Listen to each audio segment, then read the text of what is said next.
মাত্র একদিনে ঘুরে আসলাম বাংলাদেশের রাজধানী ঢাকা শহরের বিখ্যাত কিছু জায়গা। পুরো ভিডিওটা দেখলে পেয়ে যাবেন একদিনে ঢাকা ঘুরার পুরো অভিজ্ঞতা। তো চলুন শুরু করা যাক।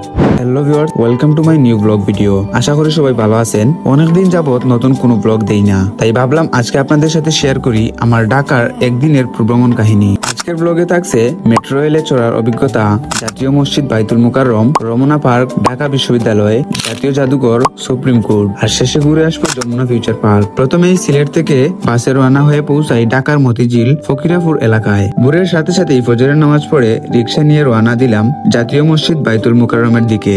ভাড়া মাত্র 20 টাকা জনপ্রতি। গিয়ে দেখি ফজরের পর মসজিদ বন্ধ করে দেয়, বললো দুপুর 12টার পর আবার খোলা হবে। তারপর চলে গেলাম কাছে থাকাই বাংলাদেশ জাতীয় স্টেডিয়ামের সামনে। বাহিরে থেকে ঘুরে দেখলাম কিছু সময়, এরপর চলে গেলাম রমনা পার্কে। সকাল সকাল গিয়ে দেখি অনেকেই ব্যায়াম করছে। ঢাকায় খোলা মাঠ কম, তাই মানুষ এখানে এসে ব্যায়াম করে।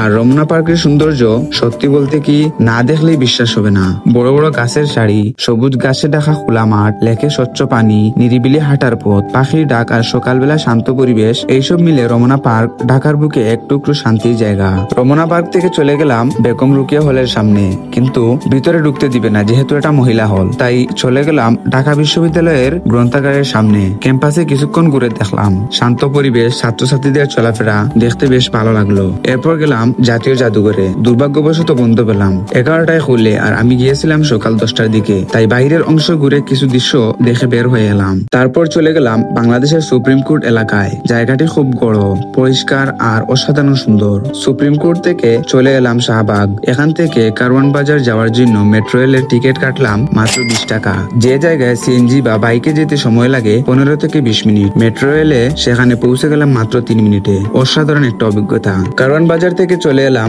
যমুনা ফিউচার পার্কে। রাস্তায় যেতে যেতে দেখলাম প্রধান উপদেষ্টা কার্যালয়, কিন্তু দুর্ভাগ্যবশত সিএনজিতে জালের কারণে ভিডিওটা করতে পারিনি। এমনকি 300 ফিট রাস্তাটাও ক্যামেরাবন্দি করতে পারলাম না। যমুনা ফিউচার পার্কে ঢুকে দেখি ভিতরটা বিশাল আর দারুণ সুন্দর। এখান থেকে নিজের জন্য কিছু কেনাকাটা করে বের হয়ে এলাম। শেষে আবারও চলে এলাম জাতীয় মসজিদ বাইতুল মুকাররমে। এখানে জোহরের নামাজ পড়লাম আর এবার পুরো জায়গাটা শান্তি মতো ঘুরে দেখলাম। সত্যি একটা শান্তি ও মনোমুগ্ধকর পরিবেশ। সব জায়গা ঘুরে খাওয়া দাওয়া করে শেষ পর্যন্ত রওনা হলাম সিলেটের উদ্দেশ্যে। ব্যস্ততার মাঝে ঢাকা এসেছিলাম একটা কাজে, আর সুযোগ পেয়ে আপনাদের সঙ্গেও শেয়ার করলাম পুরো দিনের ব্লগটি।